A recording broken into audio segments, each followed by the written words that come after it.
В крымском курортном поселке Николаевка 93% пляжей находятся в аварийном состоянии. По данным российской администрации Николаевки, всего 400 метров из 5,5 километров пляжной зоны безопасны для отдыха. Береговая линия в центральной части пляжа разрушена. По всей протяженности берега отсутствуют укрепительные сооружения, из-за чего постоянно происходят оползни и обвалы. Также центральный спуск на пляж находится в аварийном состоянии. Доступ к морю перекрыт железным забором с дыркой посередине. На реконструкцию пляжа Николаевки, по подсчетам поселкового головы, необходимо 1,5 миллиарда рублей. Это около 600 миллионов гривен.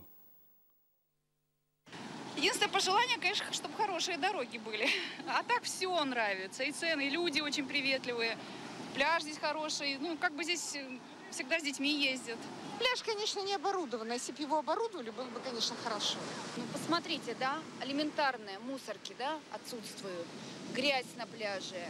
И прежде чем сюда присесть, нужно убрать за собой. Я хотела, чтобы как-то более местные власти проявили отношение такое, чтобы было очень уютно гостям, которые сюда приезжают.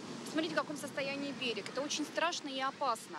Элементарные какие-то сетки сделать. Ну и, конечно же, сделать намного комфортнее.